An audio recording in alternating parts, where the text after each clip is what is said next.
கண்ணியத்திற்குரிய பெரியோர்களே, சகோதரர்களே, துல்ஹஜ் மாதத்தில் ஈதுல் அல்ஹா திருநாள் தினத்தை கொண்டாடிவிட்டு உயர்ந்த ஒரு நாளில் நாம் எல்லாம் அல்லாஹ்வினுடைய இறை இல்லத்தில் வீற்றிருக்கிறோம். சண்டை குறித்தார் அவர்களே, ஈதுல் அல்ஹா இந்த பெருநாள் என்பது ஹஜரத் இப்ராஹிம் அலைஹிஸ்ஸலாம் அவர்களினுடைய குடும்பத்தினுடைய ஒரு தியாகத்தின் பின்னணிதான். எனவே ஹஜரத் இப்ராஹிம் அலைஹிஸ்ஸலாம் அவர்களுடைய குடும்பத்தையும் அவர்கள் செய்த தியாகங்களையும் நாம் அறிந்து கொள்ள வேண்டிய தேவை இருந்து கொண்டிருக்கிறது. அல்லாஹு தஆலா குர்ஆனில் சொல்லுகிறான், வத்தஹதல்லாஹு இப்ராஹீம கலீலா. அல்லாஹு தஆலா ஹஜரத் இப்ராஹிம் அலைஹிஸ்ஸலாமை கலீலாக, தனது நண்பனாக ஏற்றுக்கொண்டார். சங்கை குறித்தார் அவர்களே, கலீல் என்றால் அரபியில் உலமாக்கள் விளக்கம் சொல்லுகிறார்கள், மனிதன் ஒரு பொருளின் மீது பாசம் வைப்பது என்பது இரண்டு வகை. ஒண்ணு, உள்ளத்தில் எங்காவது ஒரு இடத்தில் இருக்கிற ஒரு அன்பு, ஒரு பாசம். இன்னொன்று இருக்கிறது, உள்ளத்தின் ஆழத்தில் நடுவில் இருக்கிற அன்பு. அதைத்தான் ஹுல்லத் என்று சொல்லுவார்கள். அல்லாஹு தஆலா ஹஜரத் இப்ராஹிம் அலைஹிஸ்ஸலாமை அந்த வார்த்தையை கொண்டுதான் சொல்லுகிறான் கலீல். அல்லாஹுவும் ஹஜரத் இப்ராஹிம் அலைஹிஸ்ஸலாம் அவர்களை விரும்பினான். ஹஜரத் இப்ராஹிம் அலைஹிஸ்ஸலாம் அவர்களும் அல்லாஹுவை விரும்பினார்கள். சங்கை குறித்தார் அவர்களே, அந்த கலீல், நண்பன் என்ற அந்த பட்டம் ஹஜரத் இப்ராஹிம் அலைஹிஸ்ஸலாம் அவர்களுக்கு எளிதில் கிடைத்து விடவில்லை. உலகத்தில் வந்த எல்லா நபிமார்களும், உலகத்தில் வந்த எல்லா சாலிஹீன்களும், எத்தனை இறை நேசர்கள் இந்த உலகத்தில் வந்தார்களோ அனைவருமே இந்த உலகத்தில் சோதிக்கப்பட்டார்கள். அந்த சோதனைகளில் அவர்கள் பொறுமையை கையாண்டார்கள். அல்லாஹு தஆலா குர்ஆனில் சொல்லுகிறான், அம் ஹஸிபுதும் அன் ததுகுலுல் ஜன்னத. சஹாபாக்களை பார்த்து இந்த வசனம் பேசுகிறது, என்ன நீங்கள் எல்லாம் எந்த சிரமத்தையும் எடுக்காமல் சொர்க்கத்தில் நுழைந்து விடலாம் என்று நீங்கள் எண்ணிக்கொண்டிருக்கிறீர்களா? மஸலுல்லதீன ஹலவ் மின் கப்லிக்கும், உங்களுக்கு முன் சென்றவர்கள் எல்லாம் பல்வேறு சிரமங்களை எடுத்துக்கொண்டார்கள். மஸ்ஸத்ஹுமுல் பஸாஉ வல் ضراء, அவர்களுக்கு பசி பட்டினி வந்தது, அவர்களை நாம் பல்வேறு வகைகளில் சோதித்தோம் என்று அல்லாஹு தஆலா சொல்லி காட்டுகிறார். சங்கை குறித்தானவர்கள், அதுபோன்று இப்ராஹிம் அலைஹிஸ்ஸலாம் அவர்களும் சில சோதனைக்குள்ளாக்கப்பட்டார்கள், அதில் வெற்றியும் அடைந்தார்கள். அல்லாஹ் அதையும் குர்ஆனில் சொல்லுகிறார்,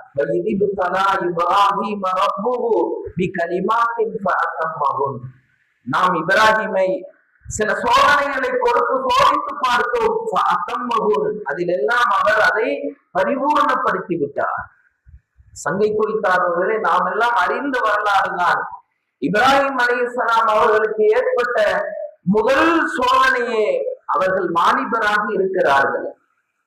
முழு அந்த நகர மக்களுக்கும் தௌஹீத ஏகத்துவத்தை, ஒரே ஒரு இறைவனைத்தான் வணங்க வேண்டும், அவன் அல்லாஹ் என்ற அந்த விஷயத்தை மக்களுக்கு சொல்லுகிறார்கள்.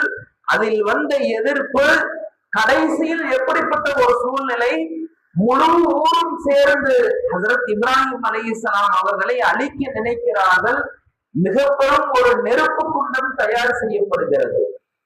நெருப்பு குண்டம்னா சாதாரணம் அல்ல, பல மாதங்கள் விறகுகள் போட்டு எரிக்கப்பட்டது.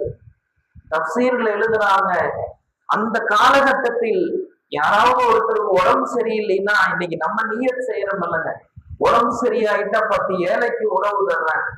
அந்த மாதிரி அந்த காலத்து மக்கள் அந்த காலகட்டத்தில் இப்படி நியத் செய்வாங்களாமா, எனக்கு உடம்பு சரியாயிருச்சுன்னா ஒரு கட்டு விறகு வாங்கி இப்ராஹிமுக்கு மூட்டுற அந்த நெருப்பு குண்டத்துல நான் போடுறேன். அந்த அளவு உக்கிரமாக முழு ஊர் மக்களும் சேர்ந்து ஒரு நெருப்பை மூட்டுகிறார்கள். அப்ப அந்த நெருப்பு எவ்வளவு பெருசா இருக்கும், வரலாறுகளில் பதிவு செய்யப்படுகிறது. உலகத்தில் அதற்கு முன்பும் சரி அதற்கு பின்பும் சரி அது போன்று ஒரு நெருப்பு குண்டம் மூட்டப்படவில்லை. அவ்வளவு பெரிய நெருப்பு. இப்ப இப்ராஹிம் அலைஹிஸ்ஸலாம நெருப்புக்குள்ள போடணும், எப்படி போறது, யாரும் நெருங்க முடியல. அப்பதான் மஞ்சனிக் என்ற அந்த கருவியை தயார் செய்கிறார்கள். சங்கை குறித்தானவர்களை நாம் யோசித்து பார்க்க வேண்டும். ஒருத்தருக்கு முழு ஊரும் ஒரு நபரை எதிர்க்கிறது, ஆனால் அந்த ஒரு நபர் மட்டும் ஆப்போசிட்ல எதிரில் இருக்கிறார்னா அவருடைய மனோநிலை எப்படி இருக்கும் பாருங்க. இதுல இருந்து இன்னொரு விஷயம் நமக்கு தெரியுது. அந்த முழு ஊர் மக்களும் ஓரணியில் நின்றாலும் அவர்கள் எல்லாம் அசத்தியத்தில் இருந்தார்கள். எதை வணங்கக்கூடாது என்று இஸ்லாம் சொல்லுகிறதோ அதை அவர்கள் வணங்கினார்கள். இப்ராஹிம் அலைஹிஸ்ஸலாம் ஒற்றையானா இருந்தாலும் அவங்க சத்தியத்தில் இருந்தாங்க. இதிலிருந்து நாம் பெறுகிற படிப்பினை, ஊர்ல எல்லாமே ஒரு தப்ப செய்யறாங்கன்னா அது சரியாக ஆகிவிடாது. இன்னைக்கு நிறைய பிதஅத்துகள், நிறைய குராஃபாத்துகள், அங்க செய்யறாங்க இங்க செய்யறாங்க, அதனால நாங்களும் செய்யறோம். இப்ராஹிம் அலைஹிஸ்ஸலாமுடைய வாழ்க்கையும் நமக்கு படிப்பினை. முழு ஊரும் சேர்ந்து தப்பு செஞ்சாலும் அது தவறுதான். ஒரே ஒருவர் தான் இருக்கிறார், தனி அணியாக அவர் சத்தியத்தில் இருக்கிறார் என்றால் அவர் இருக்க வேண்டும். ஊரோட ஒத்து போகணுங்க, அதனால நம்மளும் அப்படி செஞ்சுக்கலாம், அப்படியெல்லாம் கிடையாது. எனவே சங்கையானது இப்ப முழு ஊர் எதிரணியில் இருக்கிறாங்க. நெருப்பு கூண்டம் மூட்டப்படுகிறது. இப்ராஹிம் அலைஹிஸ்ஸலாமை தூக்கி எறியப்படுகிறது. வரலாறுகளில் எழுதப்படும் வானத்தில் இருக்கிற மலக்குகள் இப்ராஹிமுக்கு நடக்கிற, இப்ராஹிம் அலைஹிஸ்ஸலாம் அவர்களுக்கு நடக்கிற இந்த அநியாயத்தை பார்த்து அழுகிறார்கள். ஜிப்ரீல் அலைஹிஸ்ஸலாம் வருகிறார்கள், வந்து கேட்கிறாங்களாமா. நெருப்பு குண்டத்துல விழுகும் போது வர்றாங்க, வந்து கேட்கிறாங்க, ஐயா இப்ராஹிம், உங்களுக்கு ஏதாவது ஹாஜத் தேவை இருக்கிறதா? அதற்கு இப்ராஹிம் அலைஹிஸ்ஸலாம் பதில் சொன்னாங்களாம், அம்மா இலைக்க பலா, எனக்கு தேவை இருக்கிறது, ஆனால் அந்த தேவை உங்களிடத்தில் இல்லை, என்னுடைய ரப்பிடத்தில் எனக்கு தேவை இருக்கிறது. என்ன ஏதாவது உதவி செய்யணுமான்னு கேட்கிறாங்க. ஹஜ்ரத் இப்ராஹிம் அலைஹிஸ்ஸலாம் சொன்னார்கள், உங்களுடைய உதவி எனக்கு எதுவும் தேவையில்லை, என்னுடைய ரப்பு எனக்கு உதவி செய்வான். சங்கை குறித்தானவர்களே, நெருப்பு குண்டத்தில் விழுகிறார்கள். அல்லாஹ்வினுடைய கட்டளை வருகிறது, குல்னா யா நாரு கூனி பர்தம் வ ஸலாமன் அலா இப்ராஹிம். குர்ஆனினுடைய ஒரு வசனம். குல்னா யா நாரு, நாம் நெருப்புக்கு கட்டளையிட்டோம், ஓ நெருப்பே நீ எப்படியா இரு, பர்தன் வ ஸலாமன் அலா இப்ராஹிம், குளுமையானதாக சலாமத்தானதாக இப்ராஹிமின் மீது நீ மாறிவிடு. முழு உலகத்திலே நியதியில்தான் நெருப்பு சுடும், ஆனால் இங்கு மட்டும்தான் மிக பெரும் நெருப்பு குண்டம். ஆனால் இப்ராஹிம் அலைஹிஸ்ஸலாம் அவர்களை சுடவில்லை. ஃபிக்ஹுல் அக்பர் போன்ற கிதாபுகளில் எழுதப்படுகிறது, 40 நாள் அந்த நெருப்பு குண்டத்தில் இருந்தாங்களாமா. முழு ஊரும் அந்த 40 நாள் கழிச்சு நெருப்பு குண்டத்தை எல்லாம் பிரிக்கிறாங்க. பிரிச்சா அவருடைய எலும்பாவும் கிடைக்குமா, அந்த அளவு அவர் அழிஞ்சிருப்பாரும் சொல்லி மக்கள் நினைக்கிறாங்க. சுப்ஹானல்லாஹ். ஆனால் ஹஜ்ரத் இப்ராஹிம் அலைஹிஸ்ஸலாம் நெருப்பு குண்டத்தில் போடப்படும் போது எப்படி இருந்தார்களோ அதே நிலையில் இருந்தார்கள். நெருப்பில் போடும் போது அவர்களது கைகளை கால்களை கயிறுகளால் கட்டி போட்டார்கள். அவங்களுடைய கையில காலில் இருந்த கயிறுகள் நெருப்பு ஜுவாலைகளினால் கடிந்திருந்தது. ஆனால் இப்ராஹிம் அலைஹிஸ்ஸலாமினுடைய ஒரு முடி கூட கருகலைங்களாமா. அல்லாஹ் அவர்களை நெருப்புக்குள் வைத்து பாதுகாத்தார். சங்கையானவர்களே, வெளியே வந்த பிறகு இப்ராஹிம் அலைஹிஸ்ஸலாம் மக்கள் எல்லாம் ஆச்சரியத்தோட கேட்கிறாங்க, இப்ராஹிம் நெருப்புக்குள்ள எப்படி இருந்தீங்க? சொன்னாங்களாமே, என்னுடைய வாழ்நாளில் நான் நிம்மதியாக இருந்ததே இந்த 40 நாள் தான். அல்லாஹ் நாடினான் என்று சொன்னால் எது சுடுமோ, எது மனிதனுக்கு துன்பம் தருமோ அங்க வச்சு கூட அல்லாஹ் நாட நிம்மதியாக வைக்க முடியும். அல்லாஹ் நாடினான் என்று சொன்னால் எதை நாம் நிம்மதி, எதை நாம் சந்தோஷம் என்கிறோமோ அந்த இடத்துல வச்சு கூட அல்லாஹ் அவரை கஷ்டப்படுத்த முடியும். சங்கை குறித்தானவர்களே, இப்ப இப்ராஹிம் அலைஹிஸ்ஸலாம் சொன்னாங்களாமா, அந்த 40 நாள் தான் நான் நிம்மதியாக இருந்தேன். சங்கை குறித்தானவர்கள், இந்த சோதனை ஜிப்ரீல் அலைஹிஸ்ஸலாம் வந்து கேட்கும் போது இப்ராஹிம் அலைஹிஸ்ஸலாம் என்ன சொல்றாங்க? பதட்டப்படுறாங்களா, பயப்படுறாங்களா? எந்த பதட்டமோ, எந்த சலனமோ, எந்த பயமோ அவர்களிடத்தில் இல்லை. என்ன, என்னுடைய ரப்பு பார்த்துட்டு இருக்கிறான், அவன் எனக்கு போதுமானவன், அவன் எனக்கு உதவி செய்வான் என்ற அந்த நம்பிக்கை, அந்த ஈமான் அவர்களுடைய உள்ளத்தில் உறுதியாக இருந்தது. ஒரு முஸ்லிமுடைய வாழ்க்கையில் அல்லாஹ்வினுடைய நம்பிக்கை வர வேண்டும். லாபத்தை தருவது அல்லாஹ், நஷ்டத்தை தருவது அல்லாஹ், நோயை தருவது அல்லாஹ், ஷிஃபாவை தருவது அல்லாஹ். இந்த உலகத்தில் என்னவெல்லாம் நடக்கிறதோ எல்லாமே அவனை கொண்டுதான் நடக்கிறது. நம்ம என்னன்னா சும்மா அசைக்கிறோம், அவ்வளவுதான். அசைவதும் அசைப்பதும் தான் நமது வேலை. அதுல லாப நஷ்டத்தை தருவது யாருன்னா அல்லாஹ் தானே வாங்கும். இந்த நம்பிக்கை ஒவ்வொரு முஸ்லிமுடைய உள்ளத்திலும் வர வேண்டும். இது முதல் சோதனை. இப்ராஹிம் அலைஹிஸ்ஸலாம் பாஸ் ஆயிடுறாங்க.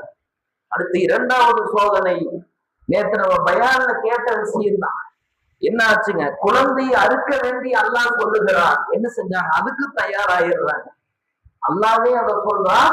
அது மிக பெரும் சோதனை. ஆனால் இப்ராஹிம் அலைஹிஸ்ஸலாம் அதில் வெற்றி கண்டு விட்டார்கள். துணிஞ்சிட்டாங்க.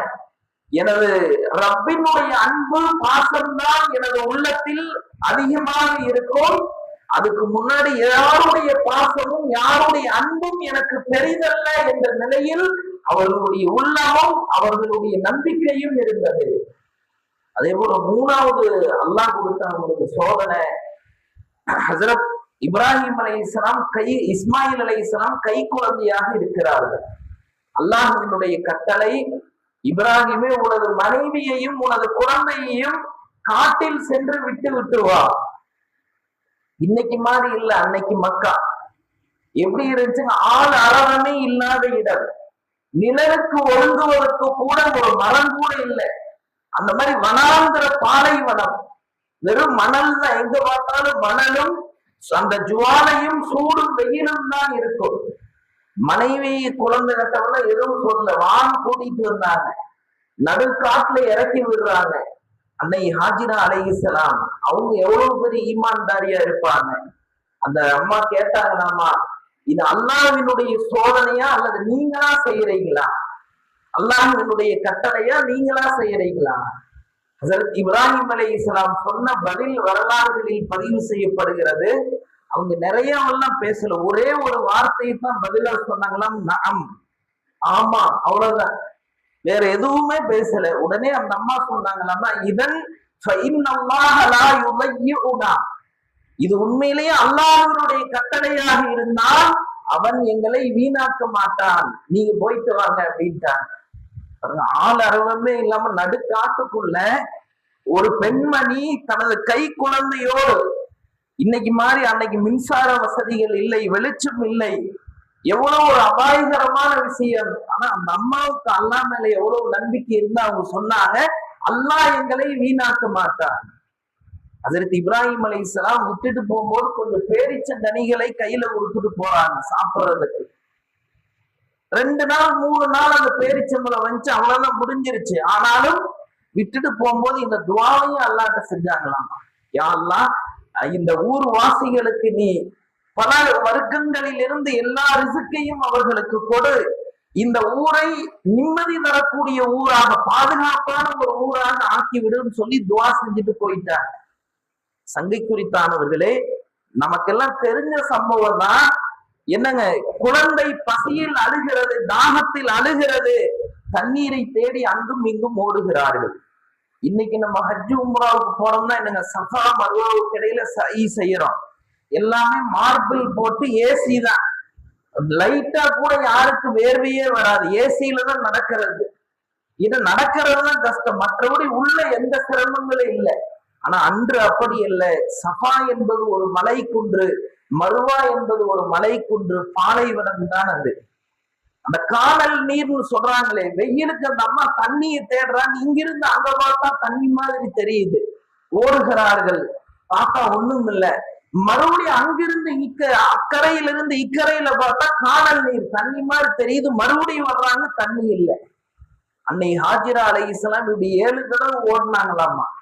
அதைத்தான் இன்னைக்கு ஹஜ் உம்ராவுக்கு போறவங்க என்ன செய்யறாங்க, அந்த சஃபா மருவாவுக்கு இடையில் சை செய்யறோமே, அந்த தொங்கோட்டம் ஓடுறோமே, அது அந்த அம்மா செஞ்சதுதான். அங்கேயும் இங்கேயும் போயிட்டு வர்றாங்க, காணல் நீர் இருக்கிறது, ஆனால் உண்மையான தண்ணீர் அங்கு இல்லை. அன்னை ஹாஜிரா அலைஹிஸ்ஸலாமினுடைய அந்த தியாகம், அவர்கள் ஓடிய ஓட்டம், அல்லாஹ் குழந்தை இஸ்மாயில் அலைஹிஸ்ஸலாமினுடைய காலடியில் இருந்து ஒரு நீரூற்றை ஒளித்தோட செய்கிறார். குழந்தை காலுக்கு கீழ் இருந்து ஒரு நீர் ஊற்று ஒண்ணு வெளியே வருது. நேரா போனாங்க, ஒரு பாத்தி மாதிரி கட்டாங்க, கட்டிட்டு சொன்னாங்க ஜம்சம், போதும் போதும் நில்லு அப்படின்னாங்க. அதுதான் இன்றைக்கும் நம்ம சொல்ற ஜம்சம் தண்ணீர். சங்கையானவர்களே, ஹஜரத் இப்ராஹிம் அலைஹிஸ்ஸலாம் அவர்களினுடைய குடும்பத்தினுடைய தியாகம் தான் அந்த ஜம்சம் தண்ணீர். இன்னைக்கும் பாருங்க, அந்த தண்ணிக்கு இணையாக உலகத்தில் எந்த ஒரு நீரும் கிடையாது. நாங்க உம்ராவுக்கு போயிட்டு வந்து 1.5 வருஷம் ஆச்சுங்க, 1.25 வருஷம் ஆச்சு. இன்னும் வீட்டுல தண்ணி வச்சிருக்கிறோம். அந்த தண்ணியில ஒரு சின்ன புள்ளி கூட வரல. எடுத்துட்டு வரும்போது எந்த பியூரிஃபை எவ்வளவு சுத்தமா இருந்துச்சோ இன்னைக்கு வரைக்கும் அதே மாதிரி தான் இருக்கு. நபி ஸல்லல்லாஹு அலைஹி வஸல்லம் அவர்கள் சொன்னார்கள், பசியின் போது ஒருவர் ஜம்சம் தண்ணீரை குடிப்பார் என்றால் எப்படி உணவு சாப்பிட்டா அவருடைய பசி போக்கி விடுமோ அது போன்ற ஜம்சம் ஒரு உணவாக இருக்கும். தாகத்தின் போது ஒருவர் அந்த ஜம்சமை பருகுவார் என்றால் அவருடைய தாகம் போய்விடும். நோயின் போது ஒருவர் ஜம்சம் தண்ணீரை எனது நோய் போக வேண்டும் என்று அந்த நியத்தில் குடித்தால் மருந்து சாப்பிட்டா என்ன வேலையை செய்யுமோ அதை ஜம்சம் தண்ணீர் செய்யும். இன்னைக்கு ஜம்சம் மாதிரி ஒரு பியூரிஃபையான ஒரு தண்ணீர் முழு உலகத்திலும் கிடையாது. அந்த தண்ணி எங்கிருந்து வந்துச்சுன்னா, அன்னை ஹாஜிரா அலைஹிஸ்ஸலாம், குழந்தை இஸ்மாயில் அலைஹிஸ்ஸலாம் அந்த குடும்பத்தார்கள் செய்த தியாகத்தின் பின்னணிதான் அவ்வளவு பெரிய நீரூட்டு. ரொம்ப பெருசெல்லாம் இல்லை, ஒரு ரொம்ப சின்ன கிணறு தான் அது. ஆனா முழு உலகத்திற்கும் தண்ணீர் சப்ளை ஆகிறது. இப்பவும் ஹஜ்ஜுக்கு என்ன கிட்டத்தட்ட லட்சக்கணக்கான ஹாஜிகள் போயிருக்கிறாங்க. ஒவ்வொருத்தரும் எனக்கு குறைஞ்சது ஒரு 5 லிட்டர் தண்ணி கொண்டு வருவாங்க. எவ்வளவு சப்ளை. என்னைக்காவது ஒரு நாள் எங்கெங்கயோ தண்ணி வறட்சி ஆயிருச்சுங்க, இல்லைன்னா இருக்குது. ஆனால் அந்த ஜம்சம் கிணற்றில் என்றைக்கும் இப்படி ஒரு வார்த்தை இல்லை, தண்ணி வத்திருச்சுங்க, தண்ணி குறைஞ்சிருச்சுங்க, தண்ணி இல்லை அப்படிங்கிற அந்த வார்த்தைக்கே இடம் கிடையாது. காரணம் அந்த குடும்பத்தார்கள் செய்த அந்த தியாகம், அந்த பெண்மணியினுடைய ஈமான். அல்லாஹ் என்னை வீணாக்க மாட்டான், அல்லாஹ் என்னை அழிக்க மாட்டான், அல்லாஹ் என்னை பாதுகாப்பான் என்ற அந்த நம்பிக்கை, அந்த நம்பிக்கையினுடைய பிரதிபலிப்பு தான் அல்லாஹ் தஆலா முழு உலகத்திற்கும் அது ஒரு அடையாளமாக இன்றளவும் இருந்து கொண்டிருக்கிறது.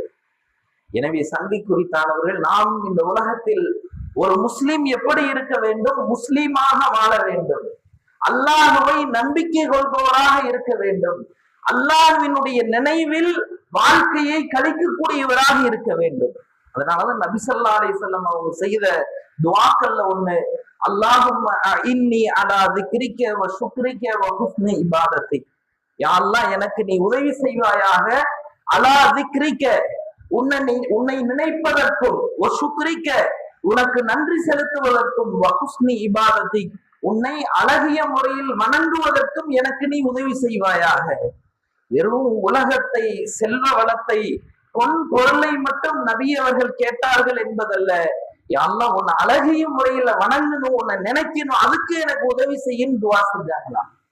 எனவே சங்கை குறித்தானவர்களே, இப்ராஹிம் அலைஹிஸ்ஸலாமினுடைய வாழ்க்கையிலிருந்து நாம் பெறுகிற மிக பெரும் படிப்பினை, ஒரு முஸ்லிம் இந்த உலகத்தில் முஸ்லீமாக வாழ வேண்டும். குர்ஆன்லயே அல்லாஹ் சொல்றான், இது கால லஹு ரப்புஹு அஸ்லிம் கால அஸ்லம்து லிரப்பில் ஆலமீன். இப்ராஹிம் அலைஹிஸ்ஸலாமினுடைய மார்க்கம், தீனை விட இந்த உலகத்தில் அழகிய மார்க்கம் வேறு எது இருக்க முடியும்? அந்த தீனின்படி நீங்கள் வாழுங்கள் என்று அல்லாஹ் தஆலா சொல்லி காட்டுகிறான். அதனாலதான் நபி ஸல்லல்லாஹு அலைஹி வஸல்லம் அவர்களிடத்தில் சஹாபாக்கள் வந்து கேட்பார்கள், யா ரசூலல்லாஹ், உங்களின் மீது எப்படி சலாம் சொல்ல வேண்டும் என்பதை நாங்கள் தெரிந்து வைத்திருக்கிறோம். அஸ்ஸலாமு அலைக்க யா ரசூலல்லாஹ், சலாம் சொல்றது. உங்களின் மீது நாங்கள் எப்படி ஸலவாத்து சொல்வது என்று கேட்கிறார்கள். அப்ப தொழுகையில நம்ம ஓதுறமே அந்த ஸலவாத்தை நபி அவர்கள் கற்றுத்தந்தார்கள். அங்க பாருங்க, நபி அவங்க தாம் பேரை மட்டும் சொல்லல, அல்லாஹும்ம ஸல்லி அலா முஹம்மதின் வ அலா அலி முஹம்மதின் கமா ஸல்லைத அலா இப்ராஹீம, இப்ராஹிம் அலைஹிஸ்ஸலாம் அவர்களையும் இணைத்து கொண்டார்கள். அதனாலதான் இந்த தீனுக்கு பேரே என்னன்னா மில்லத்த அபீக்கும் இப்ராஹிம், உங்களது தந்தை இப்ராஹிம் அலைஹிஸ்ஸலாமினுடைய மார்க்கம் தான் இந்த இஸ்லாம். எனவே சங்கை குறித்தானவர்களே, வல்ல அல்லாஹ் சுப்ஹானஹு வ தஆலா வாழும் காலம் எல்லாம் முஸ்லிம்களாக வாழ்ந்து முஸ்லிம்களாகவே மரணிக்கக்கூடியவர்களாக அல்லாஹ் தஆலா நம் அனைவருக்கும் அந்த உயர்ந்த நசீபை தந்தருள்வானாக. நமது